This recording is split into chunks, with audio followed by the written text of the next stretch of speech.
तर दुसरीकडे भारतीय जनता पार्टीने 2019च्या लोकसभा निवडणुकीची तयारी आत्तापासूनच सुरू केली आहे, परंतु यावेळेस काँग्रेस नव्हे तर शिवसेना पहिल्या क्रमांकाचा शत्रू असून लोकसभा निवडणूक शिवसेनेविरोधात लढण्याचा आदेश खुद्द अमित शाह यांनी भाजप नेत्यांना दिलाय।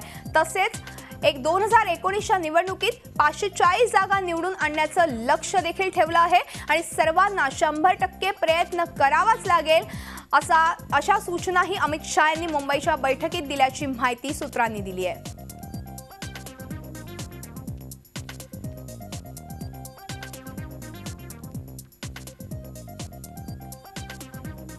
आणि एकूणच आपण ह्याच संदर्भात अधिक चर्चा करणार आहोत आमचे प्रतिनिधी दिनेश दुखंडे यांच्याशी।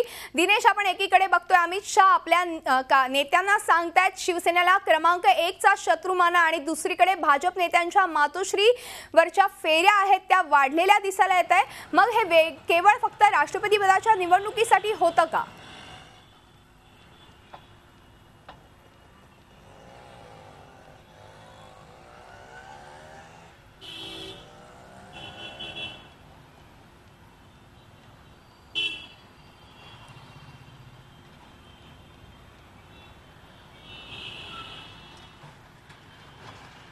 मधुरा, कसं आहे की मराठी भाषेत काही म्हणी आहेत आणि त्यांचा प्रत्यय महाराष्ट्राच्या राजकारणात अनेकदा आपल्याला अनुभवायला मिळतो। त्यातली पहिली आहे ती म्हणजे युद्धात, प्रेमात आणि राजकारणात सारं काही माफ असतं, आणि दुसरी म्हणजे राजकारणात कधीही कोणी कोणाचा कायमचा शत्रू नसतो आणि कायमचा मित्र नसतो। अलीकडे काय घडतंय महाराष्ट्राच्या राजकारणात, तर शिवसेना आणि भारतीय जनता पार्टी हे दोन एकमेकांचे सत्तेत मित्रपक्ष आहेत, पण एकमेकांचे विरोधी पक्ष दिसत आहेत। एकमेकांवर दबावाचं राजकारण होतं आहे। गेल्या 2.5 वर्षात महाराष्ट्राच्या सत्तेत हे दोन पक्ष सहभागी आहेत आणि 3 वर्षांच्या कालावधीत केंद्रात हे दोन पक्ष एकमेकांसोबत आहेत। याआधी युती गेल्या विधानसभेला आणि मुंबई महापालिकेला तुटलेली आहे आणि वेगवेगळ्या मुद्द्यांवर दोन्ही पक्षांमध्ये मतभेद आहेत आणि परिस्थिती, तणाव टोकाला गेल्याची ही परिस्थिती आपल्याला बघायला मिळते। असं घडतं अनेकदा राजकारणात की सत्तेमध्ये जे नेतृत्व असतं ते अचानक बदलण्याची परिस्थिती उद्भवू शकते। अशा वेळेस सत्तेतला जो पक्ष असतो त्यातले नेतृत्वाचे जे प्रतिस्पर्धी असतात ते कायम तयार असतात। अशामध्ये समजा जर यदा कदाचित कधी महाराष्ट्राच्या राजकारणात अशी परिस्थिती उद्भवली तर नेतृत्वांमध्ये जी स्पर्धा आहे, भाजप अंतर्गत जी नावं घेतली जातात त्यात 2 ज्येष्ठ नेते आहेत, चंद्रकांत दादा पाटील आणि सुधीर मुनगंटीवार यांची नावं प्रकर्षाने चर्चेत येतात। त्यामुळे साहजिकच नेहमी असा एक कल असतो की जो सत्तेतला मित्रपक्ष आहे आणि तो हळूहळू पर्यायाने आपला प्रतिस्पर्धी किंवा शत्रू बनतो आहे, त्याच्या प्रमुख नेत्याला आपल्या बाजूने ठेवणं, कारण कधीही त्याची मर्जी किंवा त्याची मदत आपल्याला लागू शकते। त्यामुळे ही तारेवरची कसरत असते ती महाराष्ट्राच्या राजकारणात अनेकदा आपल्याला याआधी आघाडी सरकारमध्येही बघायला मिळाली होती आणि आता ती युतीच्या राजकारणातही बघायला मिळते आहे।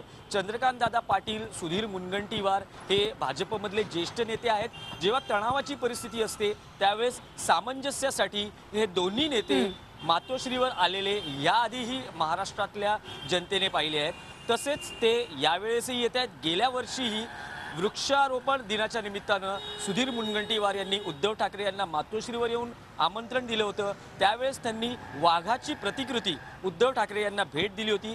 त्यावेळेसही शिवसेना भाजपमध्ये राज्यात कमालीचा तणाव निर्माण झाला होता आणि तणाव निवळण्याच्या दृष्टीने ती भेट महत्त्वाची मानली जात होती। शेतकरी कर्जमाफीच्या मुद्द्यावर असेल, GST या मुद्द्यावर असेल, शिवसेना भाजपचे मतभेद होते। काही महिन्यांपूर्वी अर्थमंत्री म्हणून मुनगंटीवार यांनी मातोश्री वारी करून त्यांच्यापुढे कृती आराखडा सादर केला होता आणि त्यानंतर शिवसेनेची सहमती GSTला मिळाली होती। आता शेतकरी कर्जमाफीचा महत्त्वाचा मुद्दा आहे। 3 दिवसांपूर्वीच चंद्रकांत दादा पाटील जे शेतकऱ्यांच्या समस्यांवर स्थापन केलेल्या मंत्रिमंडळाचे अध्यक्ष आहेत, त्यांनी उद्धव ठाकरे यांना भेटून निकष आणि अंमलबजावणीवर चर्चा केली होती। त्यात कुठला तोडगा किंवा उद्धव ठाकरेंचं समाधान होऊ शकलं नव्हतं।